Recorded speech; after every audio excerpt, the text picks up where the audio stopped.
Horizon théosophique, Compagnie Théosophie à Paris, vidéo sur le thème Comment se libérer de l'hypnose collective. Avant d'écouter la conférence de ce soir, nous allons lire un passage d'un livre de M. Judge qui a pour titre « L'océan de théosophie », dans lequel on peut lire ceci. « Pourquoi donc l'univers existe-t-il ? Et pour quel but final l'homme, le penseur immortel, évolue-t-il ici-bas ? Tout est pour l'expérience et l'émancipation de l'âme, dans le but d'élever la masse entière de matière manifestée jusqu'à la stature, la nature et la dignité de la divinité consciente.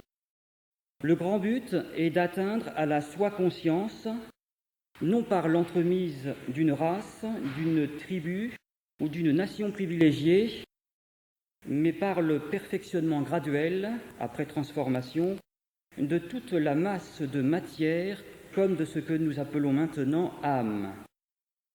Rien n'est ni ne sera laissé de côté. Le but pour l'homme actuel est son initiation à la connaissance complète, et pour les règnes qui lui sont inférieurs, leur élévation progressive de stade en stade, afin qu'eux aussi soient initiés en leur temps. Telle est l'idée d'évolution dans toute sa puissance, et c'est une perspective magnifique. Elle fait de l'homme un Dieu et donne à tout ce qui fait partie de la nature la possibilité d'atteindre un jour ce même état. Il y a de la force et de la noblesse en cette idée, car aucun homme n'en est amoindri ou rabaissé, et nul n'est originellement si grand pécheur qu'il ne puisse s'élever au-dessus de tout péché. Voici la conférence. Amis, il y a une expérience qui a été faite aux États-Unis et qui est la suivante. On a essayé de nourrir des rats de façon différente. Il y a eu 3 catégories. La première catégorie de rats, on les nourrissait, mais juste avant, on les caressait, on les cajolait. La deuxième catégorie de rats, on les nourrissait, mais juste avant, on leur faisait subir des préjudices, des petites souffrances physiques. Il y avait un rapport entre la cause et l'effet, c'est-à-dire le comportement, ce que l'on leur faisait subir, et le résultat, qui était donc la nourriture. Et la troisième catégorie de rats, on les nourrissait, mais il n'y avait aucun intermédiaire. Ça se faisait uniquement par l'intermédiaire d'une machine, totalement impersonnellement. Alors il y a une des 3 catégories qui a dépéri jusqu'à la mort, et je ne sais pas si vous serez surpris si je vous dis que c'est la 3e. Autrement dit, il y a un grand paradoxe. L'amour ou l'agressivité, peut-être, mais certainement pas l'ignorance ou l'indifférence. Vous connaissez tous le dicton « aime-moi » ou « aime-moi, mais ne m'ignore pas ». C'est une école de psychologie américaine qui s'appelle l'analyse transactionnelle qui a pris cette expérience pour en déduire que, comme le corps a besoin de calories pour pouvoir survivre, le mental, l'âme, a elle aussi besoin de calories de communication, de calories affectives, pour pouvoir aussi survivre. Et même les calories négatives, qui sont moindres en qualité que les positives, sont parfois suffisantes pour amener l'individu à vivre. Le pire, c'est l'indifférence, c'est la solitude. C'est pour cela que l'on voit très souvent autour de nous des personnes dont le seul mode relationnel, c'est l'agressivité, c'est les malentendus, c'est les quiproquos, c'est l'affirmation de soi contre les autres, et ils préfèrent ça à la limite que rien du tout. On a besoin des autres, ça c'est clair. On ne vit que par, pour, à travers les autres. Les autres sont un petit peu comme notre raison de vivre. C'est une affirmation que non seulement les psychologues ont constatée, mais même les philosophes. Lorsqu'on étudie par exemple un philosophe comme Sartre, on s'aperçoit qu'une grande partie de sa philosophie tourne autour de ce thème, le thème de l'image que l'on essaye de donner au monde extérieur. Cette image que l'on essaye de faire respecter, c'est-à-dire qu'à partir du moment où l'autre ne respecte pas l'image que l'on veut se donner, il y a un grand malaise. Le regard de l'autre, le jugement de l'autre est une condition sine qua non de notre bien-être, de notre bien-vivre. On a vraiment l'impression que notre bonheur ne peut passer qu'à travers l'autre. Lorsque l'on pense maintenant à la collectivité, puisqu'il s'agit d'hypnose collective dans cette conférence, qu'est-ce que la collectivité, si ce n'est, d'une certaine façon, une addition d'individus, une addition d'autres, ceux que l'on connaît, ceux que l'on a rencontrés, ou ceux que l'on rencontrera peut-être un jour, le réel et le potentiel. Mais dans cette collectivité, ce n'est pas uniquement une addition, on a l'impression que cette collectivité prend une existence indépendante dans notre vie, comme si elle existait en tant que telle, comme une entité, comme une abstraction. Elle va se doter de jugements, ce qu'on appelle la morale sociale par exemple. Elle va se doter de critères esthétiques, ce que l'on va appeler par exemple la mode, et ainsi de suite. On a vraiment l'impression que cette entité collective, qui, bien que constituée d'individus personnels, est en elle-même totalement impersonnelle, pense, agit. Et non seulement elle pense, elle agit, mais elle a une influence prépondérante, essentielle, sur chacun des individus qu'elle compose. Et on a vraiment l'impression qu'on ne peut pas faire l'économie de ce point de vue, de ce regard, de ce jugement de la collectivité, de cette morale sociale, de cette mode, de cette publicité, et ainsi de suite. On a vraiment l'impression que pour pouvoir essayer de penser par soi-même, c'est un thème que nous allons développer dans quelques instants, ça demande d'aller à contre-courant, ça demande une force que très souvent nous n'avons pas. Comme si le fait d'accepter la règle du jeu social, la règle du jeu de cette collectivité, allait nous apporter des arguments, des atouts pour être mieux, plus aimés, pour être mieux, plus reconnus, pour être mieux jugés. Comme si notre image dépendait de l'adéquation, de l'acceptation de cette règle du jeu collectif. On a vraiment l'impression, en effet, que pour pouvoir, par exemple, être dans le coup d'un point de vue vestimentaire, c'est-à-dire être apprécié, il faut être à la mode. On a vraiment l'impression que pour pouvoir être jugé positivement par l'autre, où qu'il soit, quel qu'il soit, il faut d'une certaine façon s'appuyer sur une morale qui est acceptée par tout le monde. D'où vient cette morale? D'où vient cette mode? Quel est son fondement? Quelle est sa valeur? À la limite, la plupart des gens ne se posent pas la question, ne se demandent pas si ça a une valeur en soi, si le beau que véhicule la mode est un beau universel. Où est la relativité? Où est la liberté de chaque individu? Non, c'est une règle du jeu qui est librement consentie par la majorité des gens comme un besoin pour appartenir à la collectivité et non pas s'en sentir marginalisé. Parce qu'à partir du moment où on se sent marginalisé, à partir du moment où on est montré du doigt, quelque part, on ne profite pas de tous les avantages qu'apporte cette collectivité, cette société, qui sont des avantages, des bénéfices, aussi bien matériels que intérieurs. Or, justement, c'est là où le bât blesse, c'est que cette société, souvent, ce qu'elle propose comme modèle de bien-être, comme modèle de bonheur, c'est souvent des valeurs basées sur l'avoir et sur le paraître. Ça, c'est clair.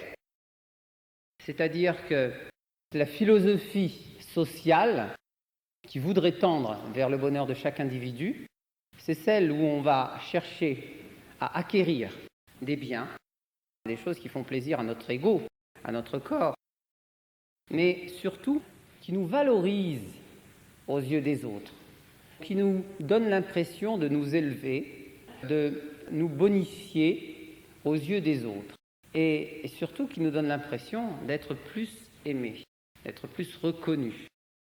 Même quand il s'agit de réussite et d'ascension sociale, il ne s'agit pas uniquement de biens matériels, il s'agit aussi bien entendu de postes élevés, de grades et ainsi de suite. Ça aussi, ça fait partie de cette image qu'on essaie de donner de nous-mêmes, de cette reconnaissance qu'on essaie à tout prix, d'une façon éperdue, d'acquérir, comme pour essayer de s'approprier un peu l'affection collective. Cette collectivité, c'est tout simplement n'importe quel individu qu'on peut rencontrer aujourd'hui ou demain. C'est ça. C'est-à-dire qu'à partir du moment où on a l'impression qu'on a rempli les conditions pour pouvoir être aimé, pour pouvoir être reconnu, pour pouvoir être respecté, quel que soit l'individu qui va se présenter à nous demain, à notre travail, dans nos vacances, va nous aimer. Là où il y a un véritable problème, c'est que dans cette logique du matériel, dans cette logique de l'avoir, dans cette logique de l'apparence, il y a des limites. On ne se consacre pas à nous. On ne se consacre pas à soi. On se consacre à des choses qui sont extérieures à soi. On exprime des désirs à travers ces choses extérieures, mais très souvent ces désirs trouvent leurs limites. On le voit bien. Dans la société de consommation, on veut quelque chose, on l'a, et très vite, on souhaite autre chose de différent. C'est pas étonnant si, dans la publicité, on essaye à tout prix de vous vendre toujours quelque chose de nouveau. Parce que le désir, très souvent, sauf lorsqu'il se transforme en besoin, mais le désir lui-même ne peut pas se satisfaire du même. Il a besoin de se renouveler. Pourquoi ? Parce qu'il se heurte très rapidement à ses propres limites. C'est Nietzsche qui disait, je crois, qu'on cesse d'aimer l'autre lorsqu'on découvrait ses limites. On peut dire ça aussi, d'une certaine façon, du désir matériel. C'est-à-dire qu'à partir du moment où le désir n'est plus capable de se renouveler en nous, automatiquement, il perd de sa valeur. Et pour pouvoir continuer dans cette logique, il faut continuer à offrir de nouveaux désirs, de la nouveauté. Et si chaque fois il y a de la nouveauté, on peut persévérer dans cette voie. Et on peut persévérer dans cette voie toute sa vie, en ayant l'impression chaque fois de vivre des choses différentes. Mais si on cherchait bien au fond, on s'aperçoit que c'est tout simplement le miroir aux alouettes, que c'est le même désir qui prend des formes différentes. Mais surtout, c'est quelque chose qui est extérieur à nous, qui n'est pas nous. Autrement dit, la plupart de nos satisfactions proviennent non pas de nous, mais de choses extérieures à nous. Alors il ne faut pas s'étonner si à l'arrivée, avec la perte de ces avantages, on perd ses amis, on perd l'estime, on perd l'amour, on perd l'affection, on perd tout. Puisque les gens ne nous aiment pas pour ce que nous sommes, mais pour ce que nous paraissons ou pour ce que nous avons. Et ce qui est terrible, c'est que toute cette logique est entretenue dans cette société par des moyens quasi magiques. C'est de la fascination, c'est de l'hypnose. C'est-à-dire qu'on va utiliser tous les moyens possibles, quitte à, d'une certaine façon, manipuler l'inconscient des individus pour les amener à se situer, à vivre cette logique. Alors la publicité, c'est par exemple la répétition sans cesse. Pourquoi la répétition ? Si un produit est bon, on le dit, et puis ça devrait suffire. Non, parce que le fait de répéter sans cesse un message crée un mode relationnel de fascination, d'hypnose avec la personne justement à qui il est adressé. Au point où, qu'à un certain moment, cette personne perd véritablement son contrôle, son libre arbitre, son autonomie de pensée. On a même, à un moment donné, mais c'est interdit aujourd'hui, tenté d'insérer ce qu'on appelle des images subliminales dans les messages publicitaires. Vous connaissez peut-être cela, c'est-à-dire des messages qui sont tellement rapides, qui sont perçus par l'inconscient, mais pas par le conscient. Et ce qui est extraordinaire, c'est qu'on s'est aperçu que ces images-là avaient un effet sur la volonté de l'individu et sur son désir ensuite d'acheter, de consommer tel ou tel produit. Et aujourd'hui, c'est interdit, heureusement. La communication moderne utilise tous les moyens pour pouvoir arriver à ses fins. Et l'individu, tout petit, est pris comme dans une toile d'araignée. Très souvent, il ne peut pas réagir, il ne peut que subir. Et cette logique, elle commence très tôt. Elle commence lorsqu'on est bébé, lorsqu'on est enfant. Et on n'a pas le temps de dire ouf, et on est embrigadé. On est pris dans ce flot, dans cette logique, et très souvent ensuite, dans un premier temps c'est du plaisir, dans un deuxième temps c'est de l'habitude, Ensuite, ça devient de l'aliénation. Le problème, c'est que lorsque l'on consacre sa vie à cette façon, à ce mode de vie, automatiquement, on ne consacre pas son temps à autre chose, et en particulier à acquérir ce bien qui, selon la théosophie, est le plus précieux, qui est l'autonomie de pensée, le contrôle de soi. C'est Sénèque qui disait « Il n'y a pas de plus grand bien au monde que ce de s'appartenir soi-même ». Et c'est Socrate qui disait aussi « Connais-toi toi-même », comme si c'était la clé essentielle de la sagesse. Tous ces philosophes, et la théosophie avec eux, essayent de vous amener à vous appartenir, à vous contrôler, à vous connaître. Mais on a vraiment l'impression, comme ça, que vu de l'extérieur, c'est de l'égocentrisme. On pense à soi, on essaie de se connaître, on travaille sur soi, et les autres dans tout ça. Quel rapport entre ce travail de connaissance sur soi, cette auto-appartenance, et les autres?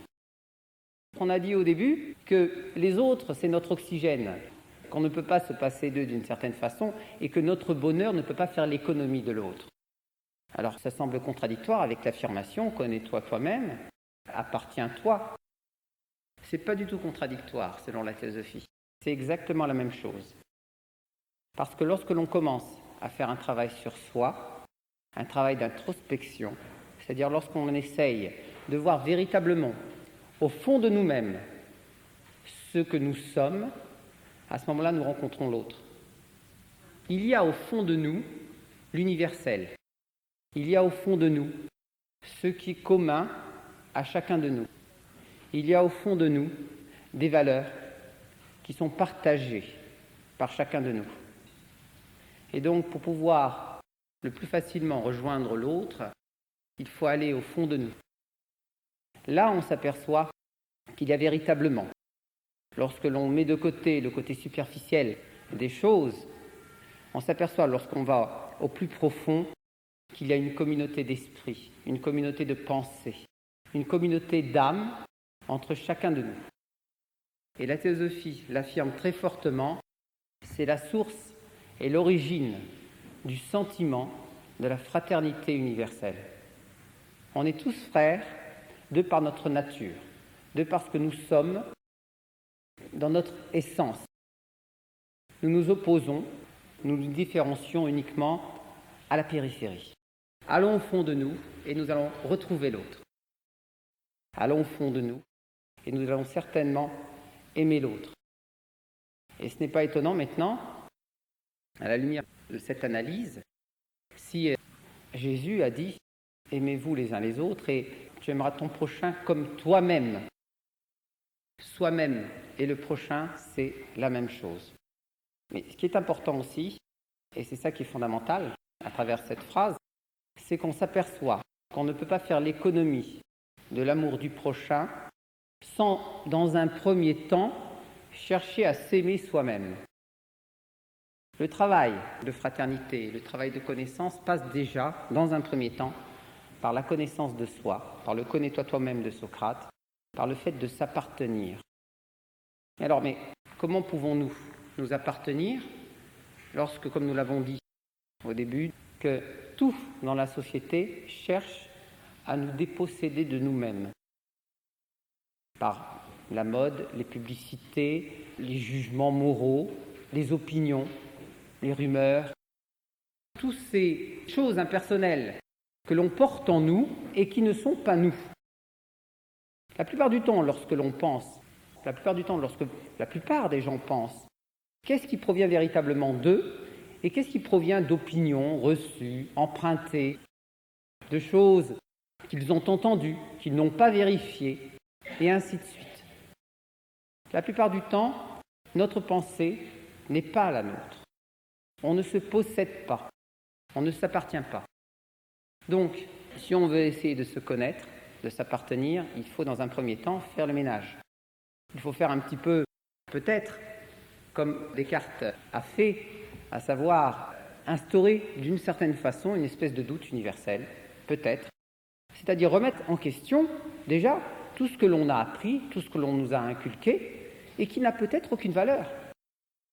Ça a peut-être de la valeur. On ne veut pas dire par là qu'il faut détruire tout ce qui existe. Mais s'appartenir, se connaître, doit nous obliger normalement à reprendre en considération toutes les idées, toutes les pensées qui ont été déposées dans notre mental depuis que nous sommes enfants. C'est un premier travail. C'est un travail sur les opinions, c'est un travail, comme nous l'avons dit, sur les jugements a priori. C'est un travail sur les rumeurs, c'est un travail sur tout le côté impersonnel de cette société qui est en nous. Et donc, il faut essayer un petit peu de faire le ménage, d'enlever tout ça. Mais, bien entendu, si on ne fait que ce travail, étant donné qu'on n'a pas consacré son temps à soi-même, c'est-à-dire à se consolider intérieurement, à exister intérieurement, qu'est-ce qui va se passer? On va retirer ce qui nous encombrait et on va se retrouver comme une coquille vide. C'est pas mieux. Alors, si on veut faire ce travail, il faut le faire parallèlement à un travail de construction. Remettre en question ce qui nous a été donné, c'est bien, mais parallèlement à cela, remplacer ce vide, qui est laissé donc par ce travail, par du plein, par des choses que l'on a vérifiées par soi-même, que l'on aura acceptées et qui participeront à notre construction intérieure. Enlever et remplacer. C'est un travail de remplacement. Il faut enlever ce qui n'a pas de valeur, ce qui n'est pas fondé, ce qui correspond à des opinions, ce que l'on ne peut pas justifier, ce que l'on ne fait que répéter comme des perroquets. Bon, ça on a compris à peu près ce qu'il fallait enlever. Mais par quoi il faut le remplacer? Il faut le remplacer par nous-mêmes. Et qu'est-ce que nous sommes? La théosophie le dit très clairement et très catégoriquement, nous sommes une âme. Le résultat de notre recherche intérieure, comme nous l'avons dit tout à l'heure, elle est au fond de nous pour savoir ce que nous sommes fondamentalement, c'est une âme. C'est quelque chose qui est invisible et pourtant qui est tout, qui est la totalité. C'est difficile, c'est pas dans l'espace, c'est pas dans le temps et pourtant c'est là. Mais c'est de là que provient tout notre désir, toute notre envie d'aimer, d'être aimé, d'être heureux. Le désir du bonheur prend sa source dans cette âme. Cette âme, c'est ce que nous sommes réellement et c'est ce qui nous pousse sans cesse à chercher le mieux, à chercher le plus, à chercher à nous faire aimer, à chercher à nous faire comprendre. Et pour toutes ces choses, nous avons tellement de difficultés. Et lorsque nous avons ces difficultés, justement, c'est parce que nous n'arrivons pas à exprimer, à satisfaire les besoins de cette âme. Comme nous l'avons dit tout à l'heure, cette âme, c'est avant tout un besoin d'amour, aimer, être aimé. Mais il y a aussi en elle la recherche du beau et la recherche de la vérité. Tous les grands philosophes, tous les grands sages sont arrivés à cette conclusion, que les grandes valeurs, que les grands archétypes, qui sont la matière première d'une certaine façon, et puis en même temps le désir de cette âme, c'est le beau, le bon et la vérité. C'est dans cette direction qu'il faut travailler. C'est clair. Il ne faut pas vivre de malentendus. La plupart du temps, lorsqu'on vit dans la périphérie, on s'aperçoit que c'est la logique inverse. C'est-à-dire, l'autrement, il en tire un certain avantage, donc j'en fais autant. Si je ne le fais pas, c'est un autre qui va en profiter. Il faut bien que la place soit prise, et ainsi de suite. Non. En théosophie, on dit, ne vous occupez plus des autres. Essayez complètement de vous émanciper de l'influence et du jugement des autres.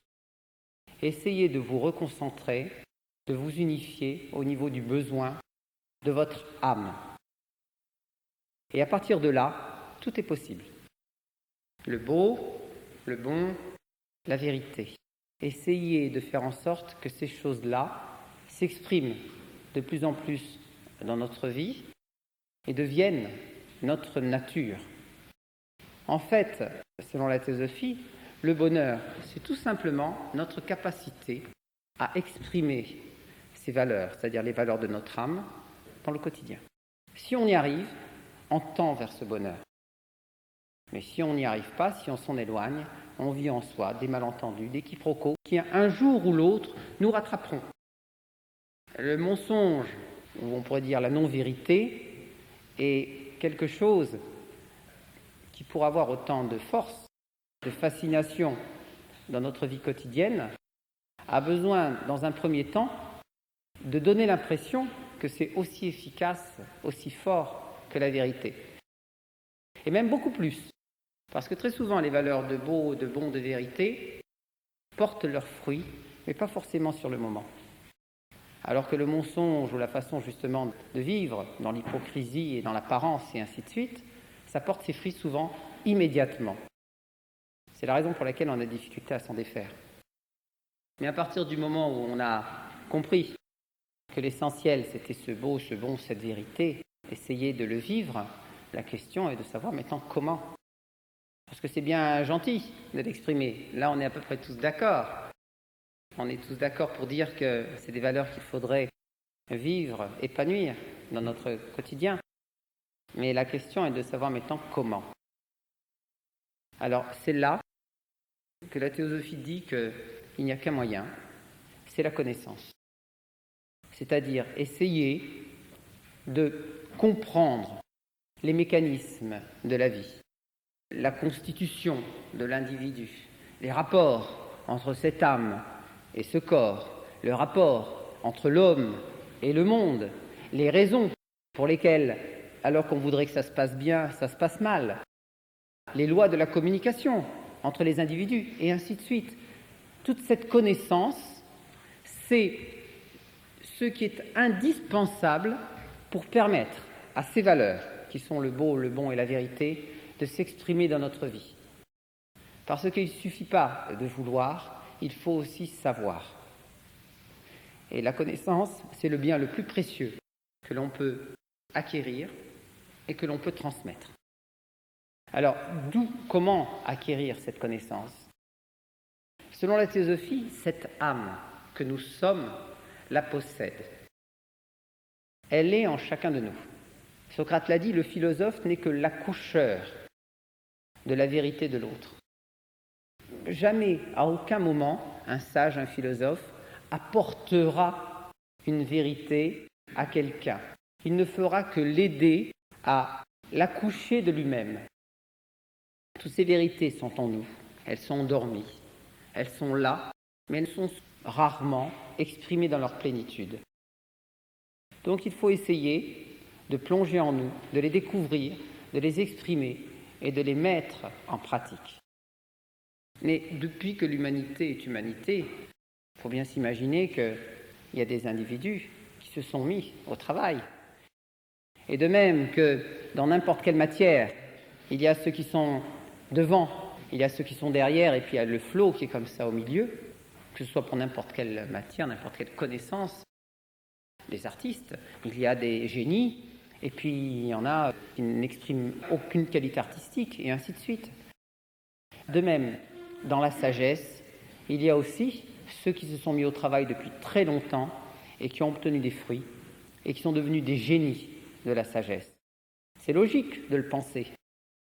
Si nous, on commence aujourd'hui le travail et qu'on obtient des fruits en quelques années ou en quelques dizaines d'années, on peut bien imaginer que ceux qui ont commencé le travail bien avant nous sont arrivés à un niveau beaucoup plus élevé que nous aujourd'hui. Et selon la théosophie, ces personnes, ces génies de la sagesse existent. C'est ce qu'on appelle les maîtres de la vie spirituelle. C'est eux qui redonnent, qui donnent cette sagesse au monde de temps en fonction de la loi des cycles, lorsque le monde en a besoin.